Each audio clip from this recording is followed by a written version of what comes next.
Hi,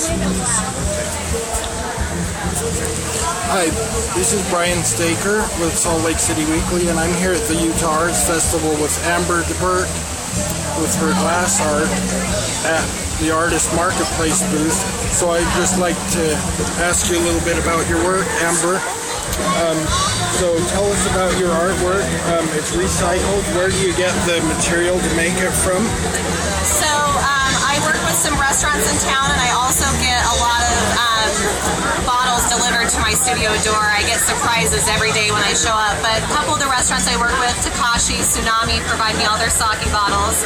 And I also work with a local window company, and I get all of their scrap old window glass that makes the jewelry, the belt buckles, and the night lights. I take broken pieces of window and add powders to create my wearable art. With my bottle glass, I create platters, wall vases, and clocks. And I also do some fun sculptural work with it that I don't have here. It's back at the studio. And tell us about your technique, how you make those. You have to heat up the bottles, or what do you have to do with those? Yeah, so I work with the kiln-fired medium, which is fused glass. So basically they're like a huge oven. And a variety of my pieces I have to heat up between 14 and 1500 degrees to get the desired effect that I get with my pieces. And an 8 to 10 hour process for each of my firings, depending on what I'm working with. Wow, that's quite the process. And so you have some pieces that are wearable, like jewelry. What these larger bottles? Are those functional, or what do you? Yes, they're absolutely functional. So these bottles right here, this one right here, a lot of people use it for cheese and crackers. We include the bamboo spreader for them to use with the piece. I love these bottles. This is actually a sake bottle from Tsunami, and we just made it into a sushi platter.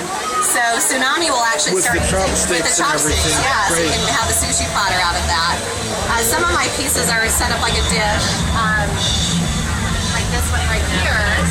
And this has the curved side, so you can actually put a dip in there, or a soft cheese, or even some nuts. But we brought the sides up with the mold. I've created a mold out of it, so it can hold the piece. Chip and dip, yeah. And you heat those bottles up. The logos and art on the bottles doesn't melt or whatever. Yeah, if they have a paper label, I take them off. Sometimes people will have me put the paper label back on, and I make a wall piece out of it to hang. But perfect example, like this Three Olives cloth right here. Yeah. This is actually paint from the original bottle that stays on with the firing. And also my Grey Goose.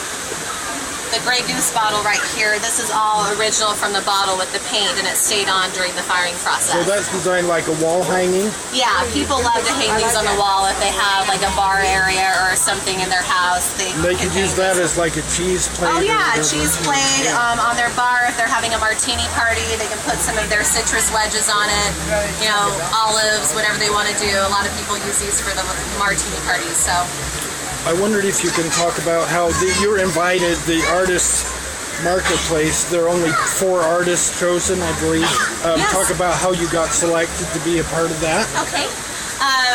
I'm not sure how I got selected, but it is an honor. As an invited artist, they choose 4 local artists to come, and they give them a free booth to showcase their work. And so I think probably with the Utah Arts Festival, they really care about the environment. They have their own recycling program, and glass recycling and composting. So I think probably it was a good fit for the festival to work with a sustainable, eco-friendly artist here in the Valley. I'm very honored, and it's been a great few days so far. All right, well, thanks a lot, and good luck with your booth. Great. Thank you so much, Brian. I appreciate it. Thank you. Thanks.